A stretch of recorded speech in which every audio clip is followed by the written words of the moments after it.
She gave me 5 minutes to hand over my daughter or she'd call the cops. That's what the president of our HOA screamed through a megaphone at my front gate. My 12-year-old was hiding behind me, shaking, while 20 neighbors live-streamed the scene like it was a damn TV show. And the woman leading the mob? She wasn't just trying to humiliate us. She was trying to steal our home. But here's what she didn't know. I'm not just a single dad. I'm Sheriff Lucas Harper.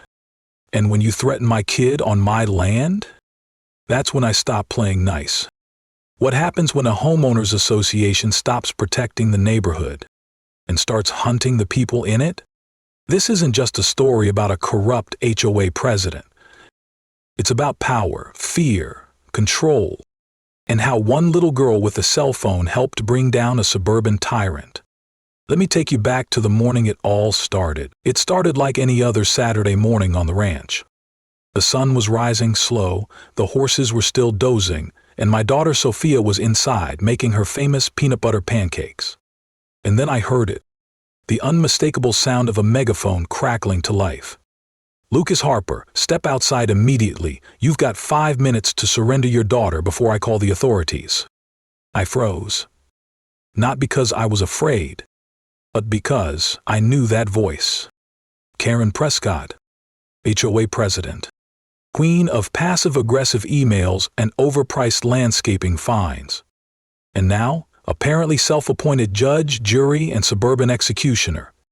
I stepped out onto the porch, and what I saw nearly made me laugh, if it weren't so terrifying. 20 people, phones in hand, streaming live, recording every second like this was some twisted reality show. HOA Civil War Edition.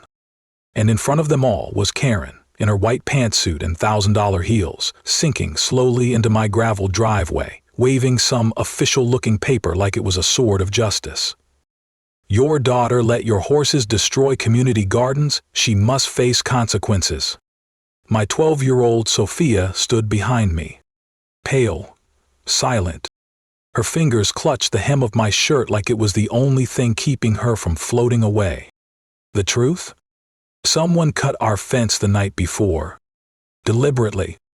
And now Karen was trying to pin the whole thing on my kid in front of half the neighborhood. I felt something rise in me. Not just anger, resolve. But right before I spoke, I want you to pause for a second. Have you ever had a neighbor weaponize their power like this? Or been caught in an HOA nightmare of your own? Drop your wildest HOA story in the comments. Seriously, I read all of them.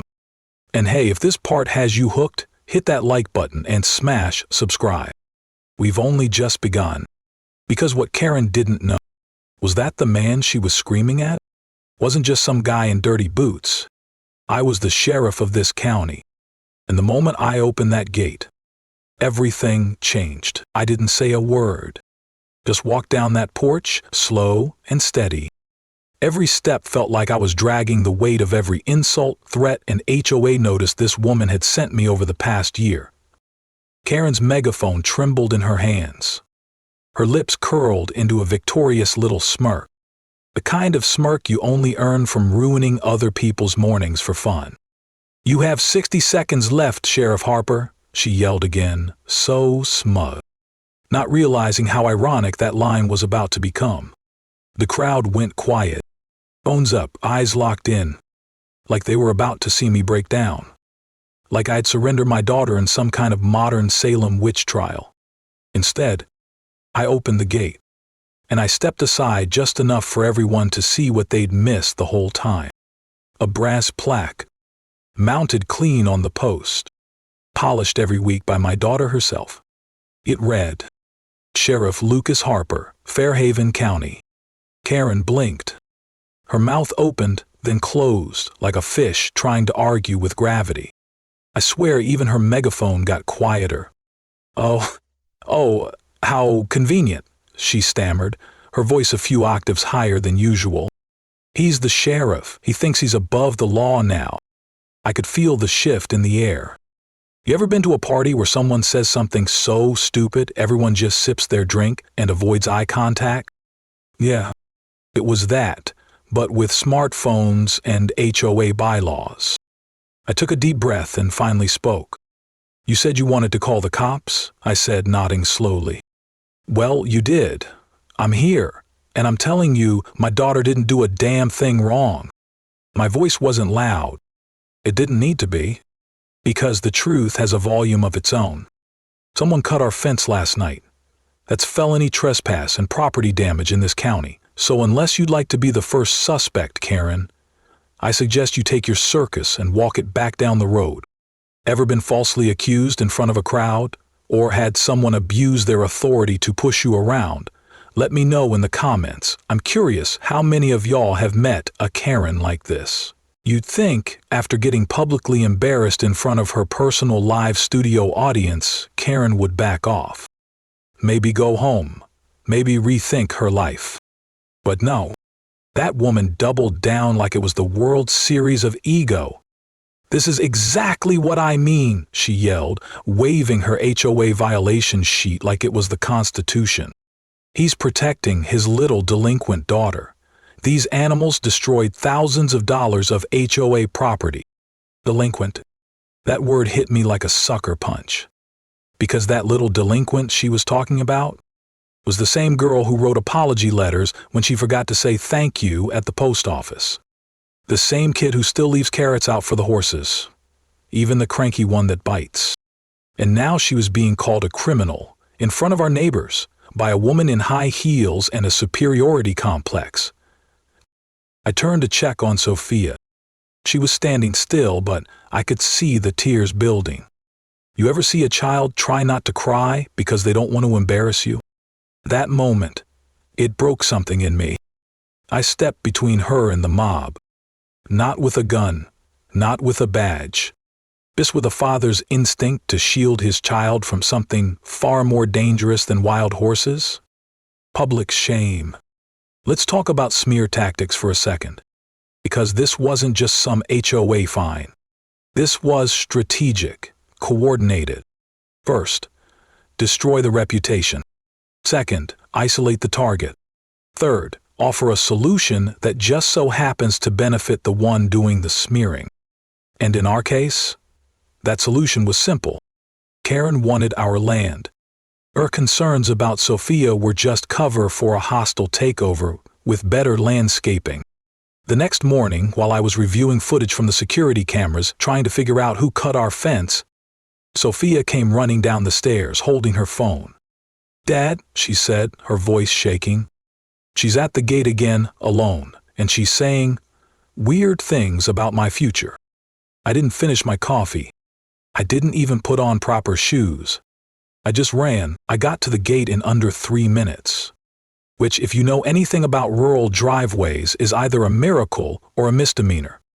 And there she was, Karen, standing like she owned the sunrise, holding a thick folder and wearing that same smug look I'd grown to despise. But this time, no mob, no megaphone, just her, and that folder full of God knows what. Sophia was on the porch, clutching her phone like it was a lifeline. "Smart kid," I'd taught her. "If you ever feel unsafe, record everything." Karen saw me pull up and changed her tune real quick. "Sheriff Harper, so good to see you. I was just chatting with your daughter about her future." "Oh, hell no."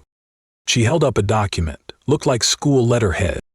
You know, one bad behavioral report from a respected community leader could severely limit her academic opportunities. "Nice ranch you got there. Be a shame if your kid couldn't go to college." I stepped between her and Sophia, not just as a dad, but as a wall. "Get off my property." Karen gave a mock gasp, like I'd just kicked a puppy. "I'm just trying to help. It's a big property, Sheriff. Lot of responsibility for one man and a little girl." And that's when it hit me. This wasn't about horses. It wasn't about bylaws or gardening regulations or whatever ridiculous thing she'd pretend to care about next. This was a power move.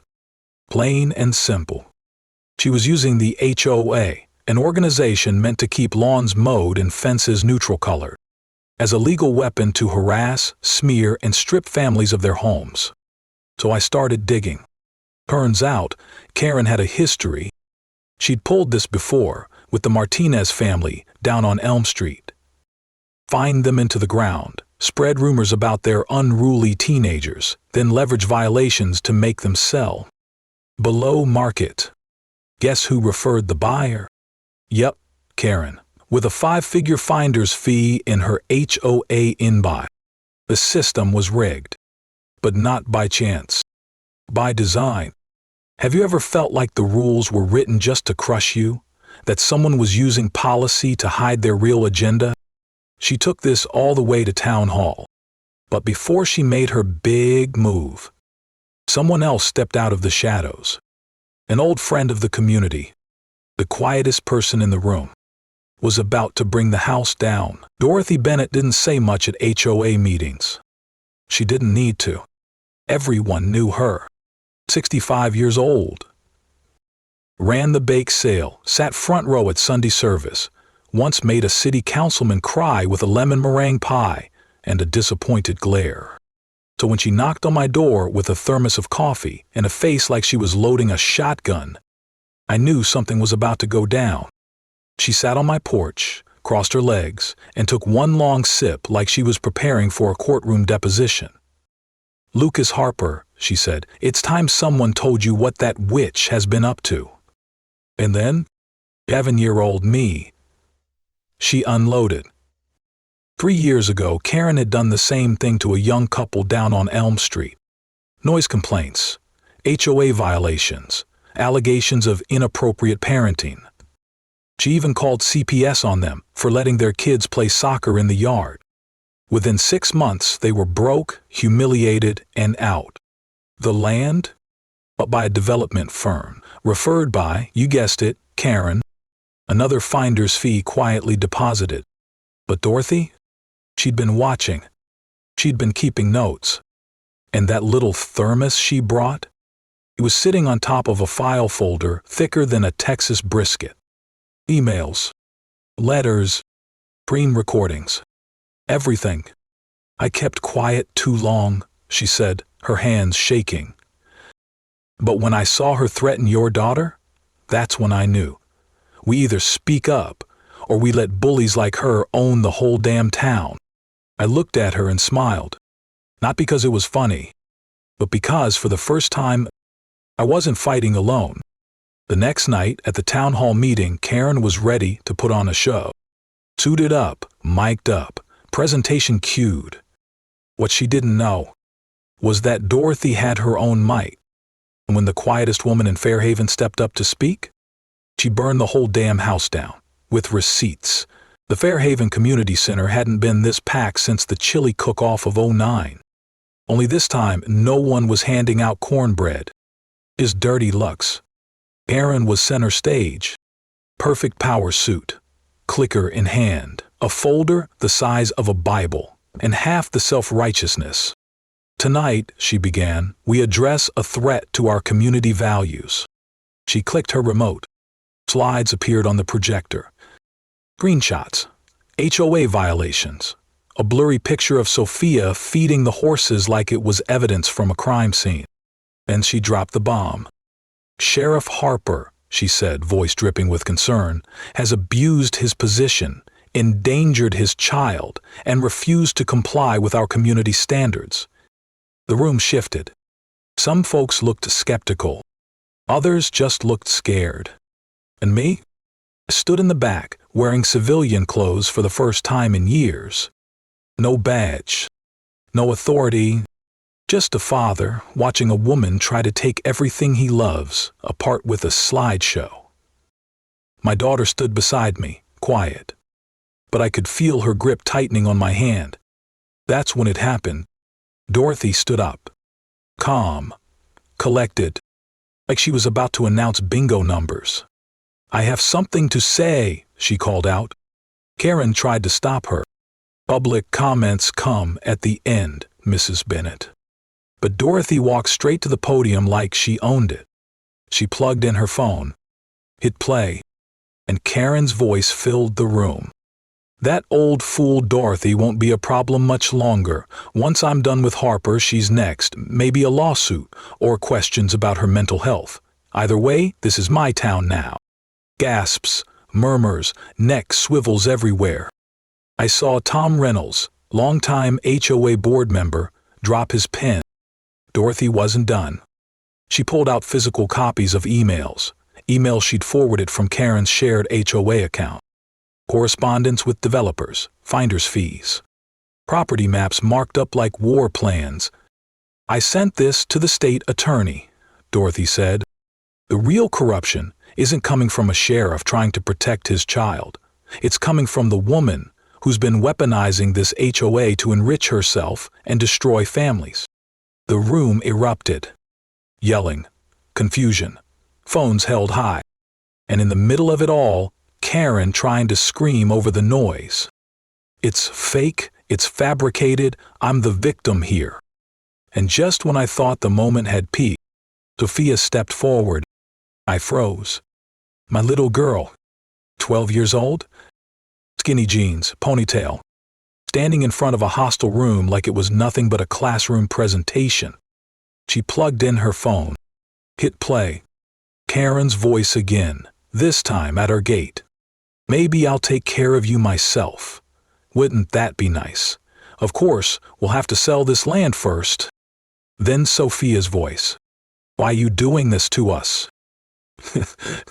"Karen? Because I can, sweetie. Because this town belongs to me." Silence. Real, heavy, gut-punch silence. Officer Janet Mills stood up. In uniform. Calm, direct. "That's enough," she said. "Karen Prescott, you are under arrest for harassment, intimidation, and conspiracy to commit fraud." Karen screamed. Hot like full meltdown. Makeup running, heels kicking. She went down shouting something about how we'd all regret this. But nobody believed her anymore. Sophia looked up at me as Karen was led out in cuffs. "Did I do okay?" she whispered. I smiled, wiped a tear from my cheek. "You didn't just do okay, you saved us, sweetheart."